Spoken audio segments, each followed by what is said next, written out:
एक और question height and distance का आपके सामने है बोर्ड पर। तो कल एक क्वेश्चन आपको मैंने बताया था, तो हाइट एंड डिस्टेंस का अब दूसरी टाइप का एक क्वेश्चन और आपके सामने है। ये क्वेश्चन है, the angle of elevation of the top of a tower from 2 points at a distance of 4 metre and 9 metre from the base of the tower. एक टावर के बेस से 4 मीटर और 9 मीटर की डिस्टेंस पर एक tower के top का जो एलिवेशन एंगल है वो एक स्ट्रेट लाइन में बेस है, line with it are complementary.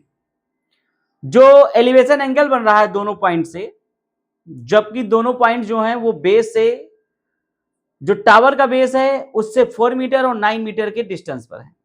तो वहां से दोनों जो आपका एलिवेशन एंगल बन रहा है वो कॉम्प्लीमेंट्री है। कैसा है? कॉम्प्लीमेंट्री। अब आपको ये समझ में आ रहा होगा कि कॉम्प्लीमेंट्री क्या होता है। एक एंगल अगर हम थीटा मान लें तो दूसरा होगा 90 माइनस थीटा, या अगर एक को हम एक्स मान लें तो दूसरा होगा 90 माइनस एक्स, या फिर अगर एक को हम अल्फा मान लें तो दूसरा होगा 90 माइनस अल्फा। मतलब फर्स्ट एंगल को जितना मानेंगे दूसरा 90 में से वो पहले वाले को माइनस करने पे आएगा, क्योंकि दोनों एंगल का सम कितना होता है? 90। अगर वो कॉम्प्लीमेंट्री एंगल है तो दो एंगल अगर सम करने पर 90 डिग्री के हो रहे हैं तो दोनों आपस में कैसे होंगे? कॉम्प्लीमेंट्री एंगल होंगे। तो चलिए अब इस क्वेश्चन को पहले देखते हैं, पहले फिगर बनाते हैं, उसके बाद जैसे मान लीजिए ये है आपका टावर, 1.4 मीटर के डिस्टेंस पे यहां मान लीजिए, और दूसरा पॉइंट जो है 9 मीटर के डिस्टेंस पे है, तो आप यहां मान लीजिए। अब ये और ये एक स्ट्रेट, ये मान लीजिए यहां पर इस तरह से, ये मान लीजिए ए और बी। ए बी जो है ये हाइट ऑफ टावर है, सी और डी ये दोनों पॉइंट्स हैं, जहां से सी पॉइंट से मान लेते हैं हम थीटा डिग्री का एंगल बनता है, तो डी पॉइंट से बनेगा 90 माइनस थीटा। क्यों? क्योंकि दोनों कैसे हैं? कॉम्प्लीमेंट्री एंगल हैं। Prove that the height of the tower is 6 metre. आपको प्रूव करना है कि जो टावर की हाइट है ये क्या होगी? 6 metre. Prove that A B is equal to 6 metre, जो कि क्या है? Height of the tower. Let proof start करिए। Let angles are theta and 90 minus theta. एक एंगल थीटा है, दूसरा क्या है? 90 minus theta. In triangle A B C, ये हाँ ये भी दिया गया है, ये 4 मीटर है एक, और दूसरा कह रहा है कि 9 मीटर की डिस्टेंस पर है। दूसरा जो पॉइंट है वो टावर के बेस से एक 4 मीटर के डिस्टेंस पे एक पॉइंट है, और दूसरा पॉइंट टावर के बेस से, ये वाला जो पॉइंट है ये 9 मीटर के डिस्टेंस पर है। कहां से? टावर के बेस से। ये वाला पॉइंट 9 मीटर के। अब अगर ये 4 है और यहां से यहां तक पूरा 9 है, तो ये कितना हो गया? 5 मीटर, क्योंकि 9 में 4 माइनस होगा, पूरे 9 में 4 माइनस होगा तो ये 5 आएगा। In triangle A B C, in triangle A B C, A B C triangle में आप देख रहे होंगे यहां tan थीटा लगाएंगे तो A B upon B C आएगा, परपेंडिकुलर अपान बेस आएगा।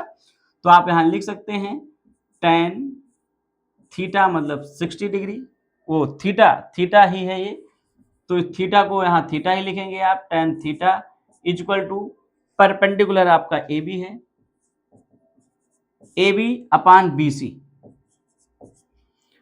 अब BC की वैल्यू आपके पास है 4 मीटर, AB को आप ऐसे ही AB ही लिख देंगे।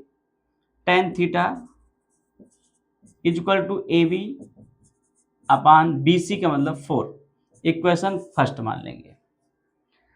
अब आप देखेंगे पूरे ट्रायंगल ABD में, पूरे बड़े वाले ट्रायंगल में देखेंगे, now in triangle ABD, ABD अब आप देखेंगे ट्रायंगल ABD में, फिर यहाँ पे tan 90 माइनस थीटा है, तो आप लिखेंगे tan 90 माइनस थीटा।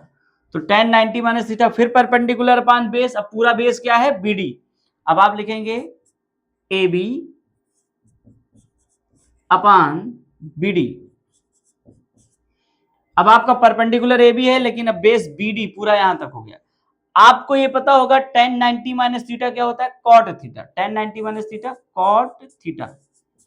AB को AB ही लिखेंगे और BD की वैल्यू कितनी है, B से D तक 9 मीटर, तो यहां आप 9 लिखेंगे। इक्वेशन सेकंड मान लीजिए। आपको पता है अगर tan theta into cot theta करेंगे, tan थीटा और cot थीटा का जो प्रोडक्ट होता है उसकी वैल्यू होती है 1, क्योंकि tan और cot आपस में क्या होते हैं, रेसिप्रोकल होते हैं, ये आपस में अपोजिट होते हैं। मतलब tan थीटा की वैल्यू 1 अपान cot थीटा होती है, cot थीटा की वैल्यू 1 अपान tan थीटा।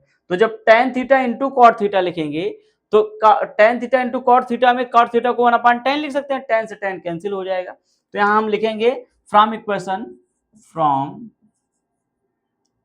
यहां के बाद हम लोग यहां आएंगे from equation first and second.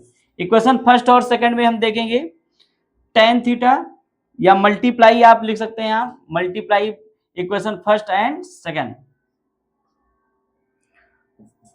tan theta into cot theta. अगर दोनों को मल्टीप्लाई कर रहे हैं, LHS मल्टीप्लाई कर रहे हैं, तो RHS भी क्या होगा, multiply AB upon 4 multiply AB upon 9। tan theta cot theta cancel होके 1 हो जाएगा, या आप चाहें तो एक स्टेप और बढ़ा दें, tan theta into cot theta को 1 अपान tan थीटा हम लिख सकते हैं। tan थीटा को, वो कॉट थीटा को 1 अपान tan theta, AB into AB square हो जाएगा, और 9 मल्टीप्लाई 4, 9 4 जा 36। tan थीटा से tan थीटा क्या हो गया, कैंसिल। 36 डिवाइड में इधर आएगा, उधर है AB स्क्वायर। 36 6 का स्क्वायर है, किसका स्क्वायर है, 6 का स्क्वायर, तो 6 का स्क्वायर इधर है AB का स्क्वायर। या आप चाहे इधर AB स्क्वायर है, इधर आएगा तो रूट लग जाएगा, तो 36 का रूट क्या होगा, 6, या स्क्वायर से स्क्वायर कैंसिल होगा। AB इक्वल टू आपका आ गया 6 मीटर। आप देखिए यही आपको प्रूव करना था, prove that AB equal to 6 metre. AB क्या था, height of the tower. Prove that height of the tower is 6 metre, जो कि यहां आप देख रहे होंगे AB आ गया आपका 6 मीटर, तो आप यहां लिखेंगे हेंस प्रूव्ड। इस तरह से ये आपका जो टावर की हाइट है वो 6 मीटर प्रूव हो गई है। हमें लगता है आपको समझ में आया होगा बहुत आसानी से। अगर यहाँ पर किसी क्वेश्चन में किसी तरह का कुछ डाउट है तो जरूर आप कमेंट करिए, जिससे डाउट क्लियर हो जाए। Okay, thank you.